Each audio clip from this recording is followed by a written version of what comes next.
La vall d'Albaida té un clima mediterrani, per tant, la vegetació és la pròpia d'aquest clima.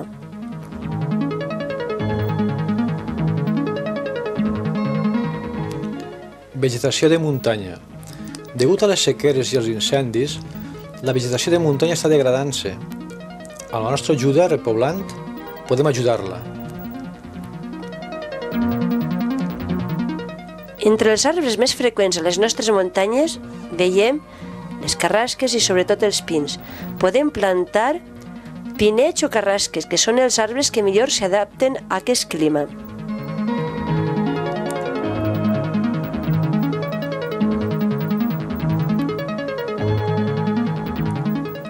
Anem a conèixer ara les plantes de les nostres muntanyes. La mata o llentiscle dona un fruit que se'l mengen molt bé les perdius. El ginebre és punxós. Amb ell es fa la ginebra.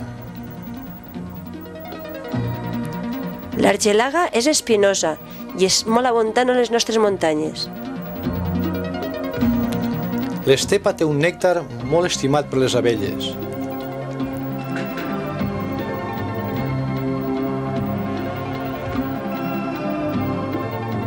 El timonet té moltes varietats i amb ell es fan delicioses infusions. Això és petorreta. Quan la cremem sembla com si fos una traqueta. El raïmer de pastor es troba a tot arreu. Se'l podem menjar en samorra. La coscolla és molt forta i aguanta molt bé les sequeres. El fruit de les cardinxes se'l mengen les caderneres. Amb el fenoll podem fer licor d'anís.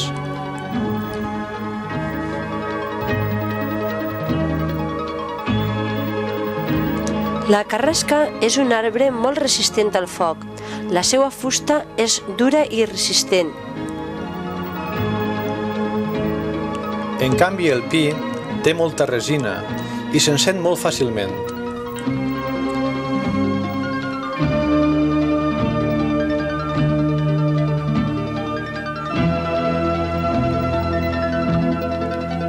A la serra la vegetació creix i es reprodueix espontàniament, però el procés és molt lent. En canvi, a la zona de conreu, de secà o d'horta, cal sembrar o plantar. Als vivers es preparen plantes i arbres que seran trasplantats als camps. Ara veurem diferents plantes conreades.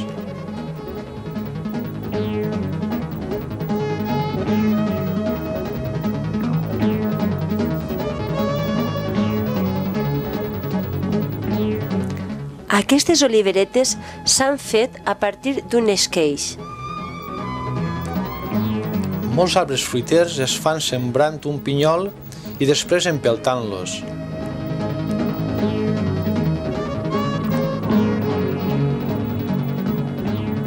Cap a final de febrer són trasplantats al camp.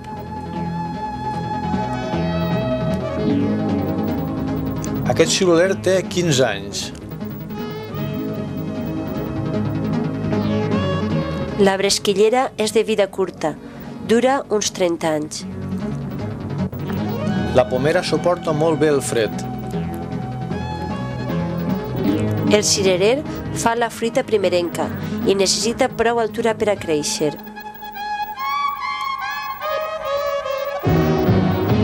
Aquests ceps estan plantats en espatllera i es reguen per goteig.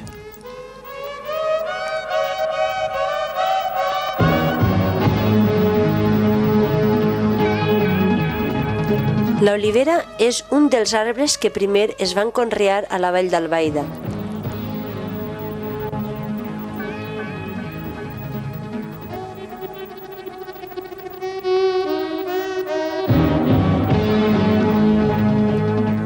D'un mateix fruit n'hi ha diverses varietats. Aquest ciruelo és de la varietat del Prat de Llobregat. Aquestes cireres són de la classe picotes.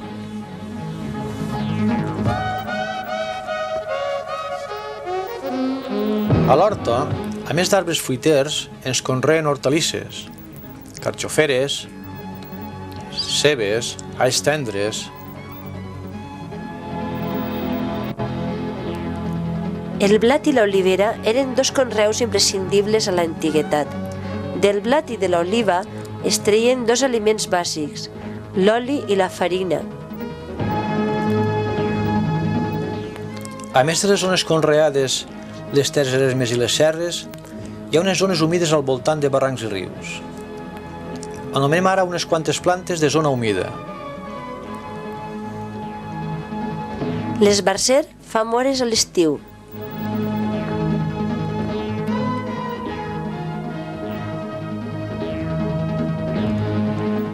El trèvol busca sempre la humitat.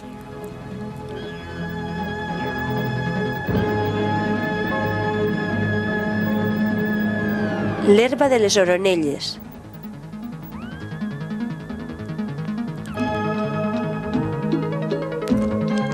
La trencadalla té una tija molt dura.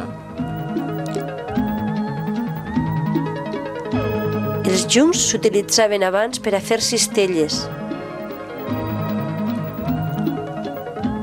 El baladre el trobem sempre al costat d'un riu. La canya s'ha aprofitat per a fer canyissos, cortines i també per a fer el sostre de les cases. Entre els arbres que viuen en zones humides destaquem el llidoner.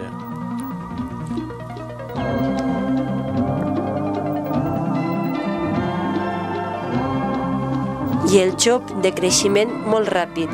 Moltes vegades el xop és conreat i s'aprofita la seva fusta.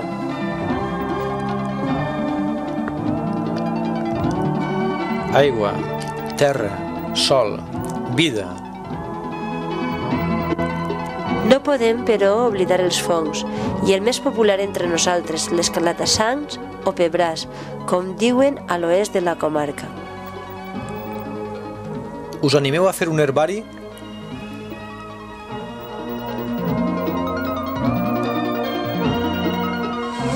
No us agradaria ser botànics?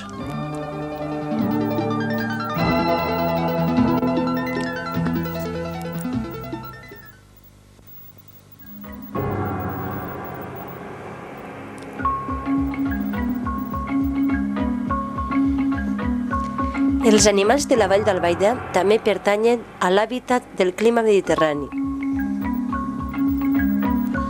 En primer lloc parlarem dels animals vertebrats, que són els que tenen ossos. Aquests es classifiquen en ocells, mamífers, rèptils, amfibis i peixos. Els ocells són ovípars, es reprodueixen per ous. Alguns d'ells estan en perill d'extinció. Una de les espècies en més perill és la de les àligues. Ara anem a conèixer-ne alguns. L'esparver o xoriguer s'alimenta d'ocells més menuts. La perdiu pot arribar a pondre fins a 16 ous.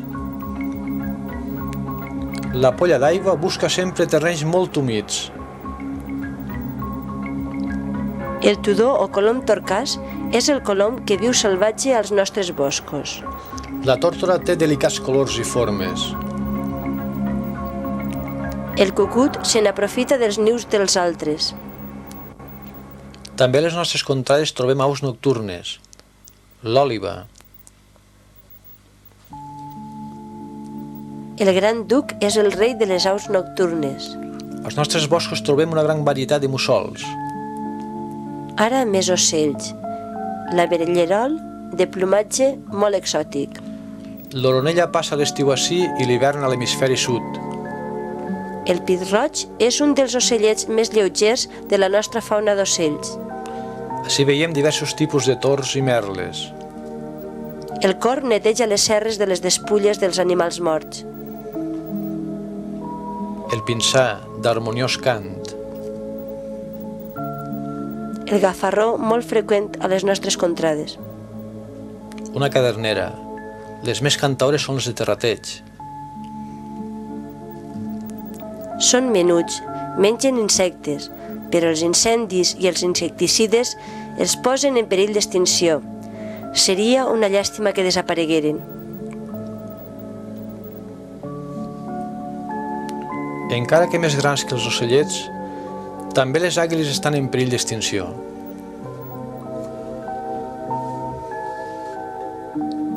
Els mamífers són vertebrats vivípars. L'eriçó punxós. La llebre és un mamífer molt veloç. Un conill de serra a la porta d'una catxapera. El ratolí de camp es trossa les collites. A la vall d'Albaida, des de fa alguns anys, n'hi ha porcs javalins o porcs senglars. La rabosa és depredadora. La gineta moltes voltes es trossa les cries dels corrals. De teixons en queden ben pocs. Sembla un gat domèstic, però no ho és. És un gat serval. El que menys ens agrada a les nostres cases, la rata.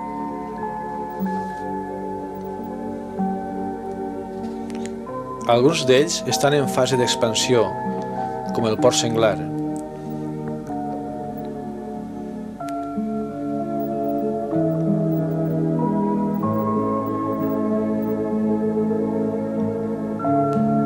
En canvi, n'hi ha d'altres que estan en fase d'extinció, com el teixó, la llebre o la rabosa. Què podem fer per ells?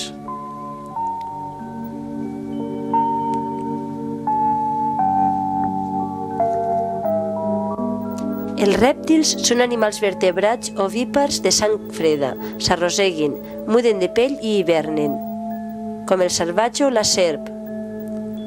El dragonet caça les papallones que acudeixen a la llum de les perilles. O la sargantana. La serp d'aigua no és verinosa. El que sí és verinós i molt és l'escurçó. Viuen en terrenys pedregosos. Passen l'hivern en un cau, adormits. Cada any canvien la seva pell. Són molt presumits.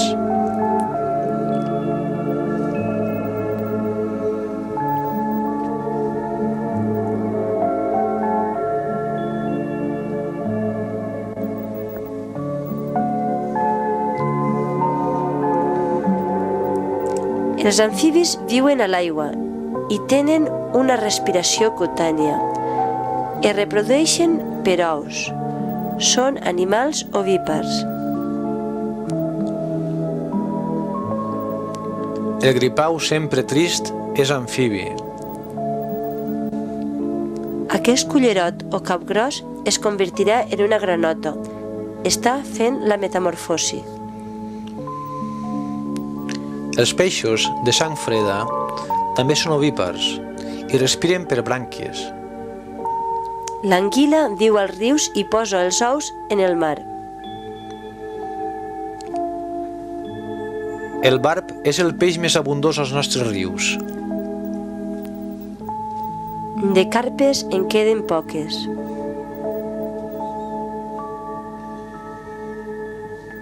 Dos barbs cua-roig o barbs ibèrics. Un banc de bagres ibèriques.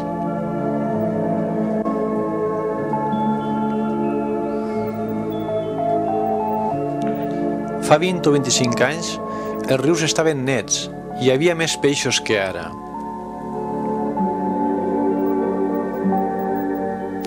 El clima, l'aprofitament de l'aigua per a regar i per a les indústries, fa que molts rius s'assequen a l'estiu.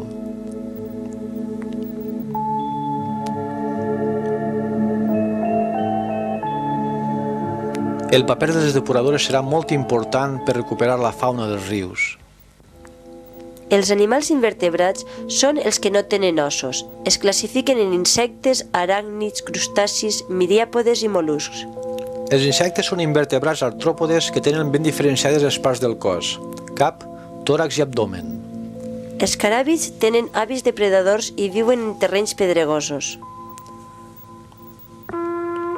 Una gran diversitat de papallones revolotegen a la vall. Les libèl·lules o parotets tenen un parell d'ales d'una textura membranosa transparent.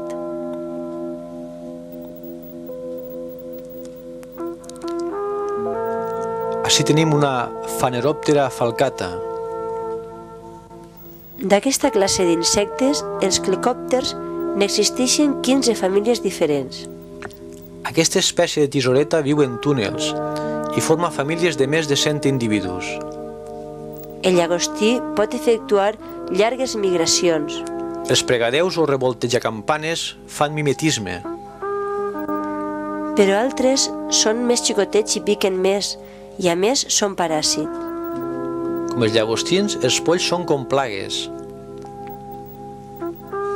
Com els polls, els maleïts polls del cap.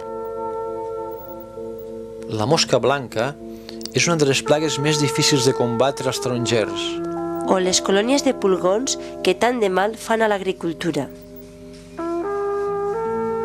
La cotxinilla o cotonet ataca la vinya i els tarongers. Les xinxes pudentes ataquen les hortalisses. Dos sabaterers de riu enamorats. El coralet roig viu vora murs i parets assolellades. Aquest coleòpter devora els òrgans reproductors de les flors. Aquest àgil circideli caça les seues preses al vol. Entre els escarabats destaquem l'anòmala de color metàl·lic. L'òplia, aquest exemplar mascle és florícola. I l'escarabat o ponderola de la sang.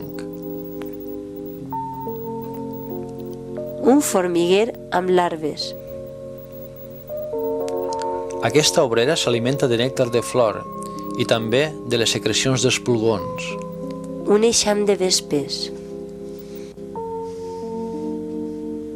Les papallones fan metamorfosi. L'eruga, primer que res, es fixa a la fulla. L'eruga es disposa a crisalidar. En poques hores es transforma en pupa. I en algunes setmanes esdevé insecte adult. Trenca la pell de la pupa i ix. Una vegada el sol ha endurit les ales, ja pot volar. I són tan boniques. Una papallona Coleas crocea. Una Gonepteris cleopatra o papallona llimonera. La papallona reina és capaç d'efectuar desplaçaments de centenars de quilòmetres. La papallona pau real vola principalment a l'estiu. Altres insectes no tan bonics són els corcs o les orugues de la processionària, que viuen als pins i poden assecar tota una pinada.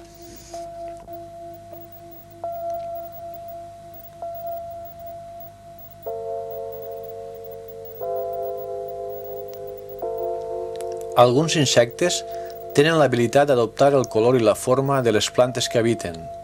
D'aquesta manera es fan invisibles. Els aràcnids es caracteritzen per tenir dos apèndixs en forma de pinça i són depredadors. Els tres grups més importants són les aranyes, els escorpins i els àcars. Els escorpins o alacrans són verinosos. Amb el verí del seu agulló paralitzen les preses. Les aranyes tenen una capacitat de visió molt escassa. Totes tenen en comú una gran capacitat per capturar les seues preses. Aquesta taràntula està protegint els ous que ha post. L'aranya fabrica teranyines per capturar les seues preses. Els àcars són paràsits.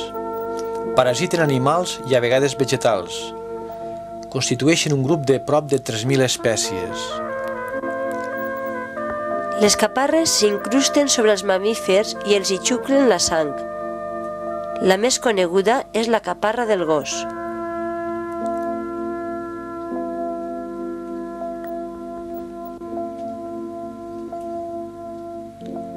L'alacrà és l'animal més temut a la nostra comarca. Sota una pedra o entre la fullaraca, allí sol estar amagada. L'alacrà femella, després d'estar fecundada, devora el mascle, se'l menja. Els crustacis són, en la seva major part, aquàtics i tenen una respiració branquial. El porquer de Sant Antoni naix de xicotetes larves que muden diverses vegades. Els porquers de Sant Antoni poden ser criats en terraris. El cranc de riu ibèric és el cranc autòcton dels nostres rius. En canvi, el cranc americà s'ha introduït procedent d'Amèrica. Als nostres rius n'hi ha molts pocs crustacis. No fa molts anys, però, quan els rius baixaven nets, es podia caçar gambeta de riu.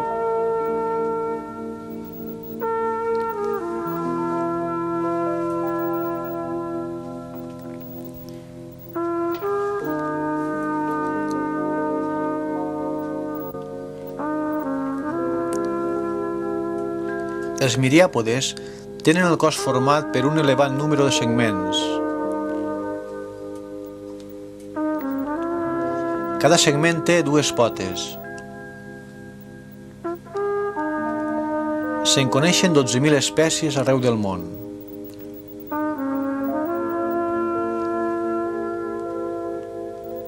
El més conegut de tots és l'escolopendra o centpeus.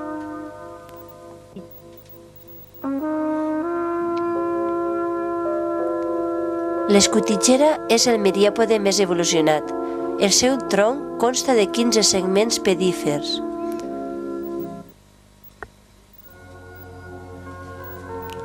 Els mol·luscs són animals de cos tou i musculós, protegits per una conquilla calcària. La cargolina només és activa a la nit. La cargolina clausílida viu en llocs humits com quasi tots els caragols. Els caragols són devoradors de fulles i causen danys sobretot als horts i les vinyes. Aquest es diu reineta. Caragol jueu o cristiana. Com tots els caragols, és hermafrodita i enterra els ous. El caragol bovero moro viu al voltant dels pobles i té un gran interès gastronòmic. Altres animals que no hem classificat i que anomenarem ara són el parameci, que és un animal unicel·lular, de dimensions microscòpiques. Els cucs de terra o xambrígols enriqueixen la terra, pertanyen als anèl·lids. I per acabar, un paràsit, la sangonera de la sang. Amb les seus ventoses xucla la sang.